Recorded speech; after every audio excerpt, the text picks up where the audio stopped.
महादेव की जय, भोलेनाथ की जय।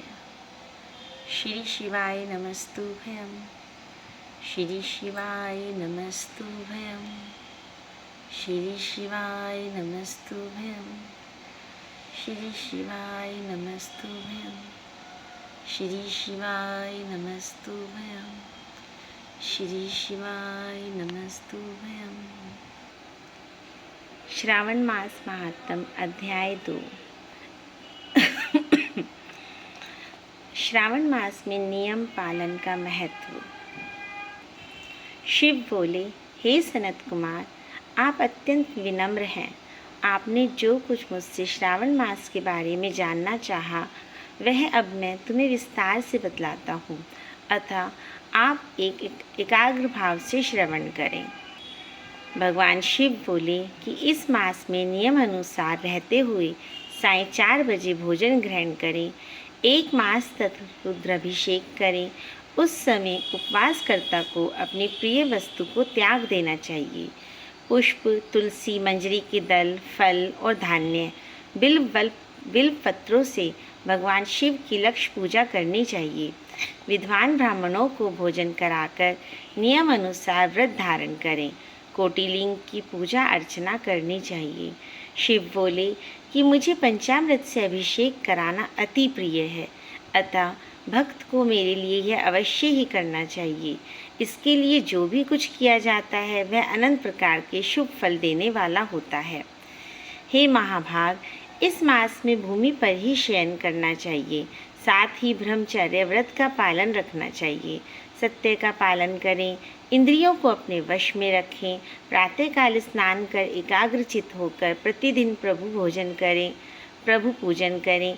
इस मास में मंत्रों का बार बार श्रवण करना सिद्धि प्रदान करने वाला होता है। षडाक्षर शिव मंत्र और गायत्री मंत्र का जाप करना चाहिए। नमस्कार तथा वेद पठन मनोकूल और मनोवांछित फल प्रदान करने वाला होता है। पुरुष सूक्त मंत्र का जाप करना चाहिए। यह अत्यधिक फल प्रदान करने वाला भिन्न भिन्न नामों से तापित होते हैं, परंतु श्रावण मास में सूर्य देव यह अत्यधिक फल प्रदान करने वाला होता है। कोटि होम, ग्रह यज्ञ होम, लक्ष्य होम तथा अयुत होम करने पर मनोवांछित फल प्राप्त होता है।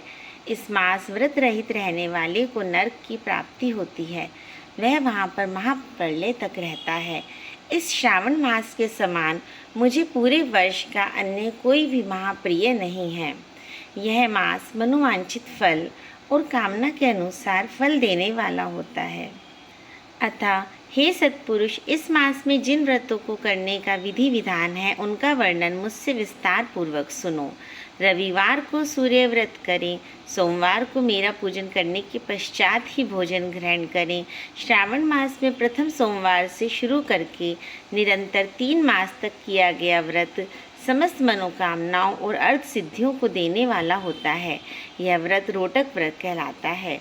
मंगलवार को किया गया व्रत मंगला गौरी, बुधवार को किया गया व्रत बुध व्रत, बृहस्पतिवार को किया गया व्रत बृहस्पति व्रत, शुक्रवार को किया गया व्रत जीवंतिका देवती व्रत, शनिवार को हनुमान तथा नरसिंह का व्रत किया जाता है। हे संत कुमार, अब आप मुझसे तिथियों के अनुसार किए जाने वाले व्रतों को सुने। श्रावण मास में शुक्ल पक्ष की द्वितीया को किया गया व्रत औदुम्बुर, तृतीया तिथि को व्रत किया गया गौरी व्रत, चतुर्थी को किया गया व्रत दुर्वा गणपति व्रत या विनायक चतुर्थी व्रत कहलाता है।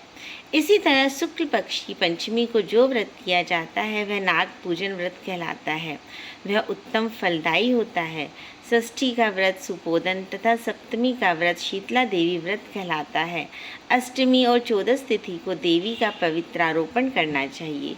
इसी मास में शुक्ल पक्ष और कृष्ण पक्ष की 9वीं तिथि का व्रत नक्त व्रत कहलाता है। दशमी का व्रत आशा व्रत कहलाता है। कुछ विद्वान कृष्ण पक्ष की दशमी के व्रत को भी आशा व्रत कहते हैं। द्वादशी के व्रत वाले दिन श्री हरि भगवान का पवित्रारोपण करना कहलाता है। यह श्रीधर व्रत भी कहलाता है तथा इसको धारण करने से अति उत्तम गति प्राप्त होती है। इस मास में पूर्णमाही को विसर्जन, उपाक्रम, रक्षाबंधन, सभादीप, श्रावणी क्रम, सर्पबलि एवं हयग्रीव अवतार कहलाते हैं, जो विष्णु भगवान का ही रूप होते हैं। श्रावण मास की शुक्ल पक्ष की पूर्णमाही को 7 व्रत होते हैं। इसी मास कृष्ण पक्ष में अष्टमी को विष्णु भगवान पृथ्वी पर कृष्ण अवतार के रूप में प्रकट हुए थे। इस दिन विधि विधान सहित व्रत और उत्सव का आयोजन अवश्य करें। श्रावण मास में अमावस तिथि व्रत पिठोरा व्रत कहलाता है। उस दिन बैलों की पूजा अर्चना करें और कुशोत्पाटन करें। उस मास में प्रथमा से लेकर अमावस तक किए जाने वाले व्रतों के देव भी भिन्न भिन्न होते हैं।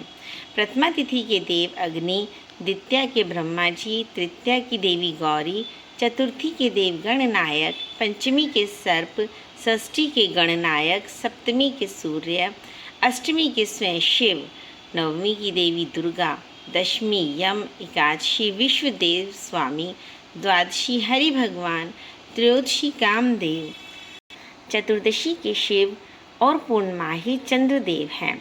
अमावस के स्वामी पितर कहलाते हैं। तिथि के अनुसार ही उस देव का पूजन करना चाहिए। हे महामुनि, सूर्य संक्रमण के कारण उस दिन से सिंह राशि पर 12 अंक और 40 घटित व्यतीत होने पर अगस्त्य नक्षत्र दिखलाई पड़ता है। अगस्त्य नक्षत्र के लिए उदय होने से 7 दिन पूर्व ही अर्घ देना शुरू कर दें। वर्ष के 12 माहों में सूर्य भिन्न भिन्न नामों से तापित होते हैं, परंतु श्रावण मास में सूर्य देव गर्भास्थ नाम से तापित होते हैं। अतः तत्पर हो और भक्तिभाव से उसी महीने उनका पूजन करें। वर्ष के इस मास में साग खाना वर्जित है। भाद्रपद मास में दही लेना वर्जित है। आश्विन मास में दूध का त्याग करें। कार्तिक मास में दाल नहीं खानी चाहिए। यदि यह विधान पूरा करने में असमर्थ हो तो केवल इस श्रावण मास में ही इन सब वस्तुओं को छोड़ देने से मनोवांछित फल प्राप्त होता है। हे महामुनि, इस मास में आने वाले सभी उपवासों और पुण्य कार्यों का संपूर्ण वर्णन कई वर्षों से भी नहीं किया जा सकता। हे सनत कुमार, जो प्राणी मुझ में तथा हरि में केवल भेदभाव की कल्पना करते हैं, वे सब अंत में नरकलोक में जाते हैं तथा अनंत दुख भोगते हैं। अतः आप भी श्रावण माह में नियम और धर्म का अनुसरण करते हुए समय व्यतीत करें। यह मार्ग सब प्राणियों के लिए कल्याणकारक और मोक्ष प्रदान करने वाला है। इस दूसरे अध्याय के पाठ श्रावण मात्र से पुण्य फल की प्राप्ति होती है। बोलो भोलेनाथ की जय, शिव शंकर की जय, महादेव की जय, गौरी शंकर भगवान की जय।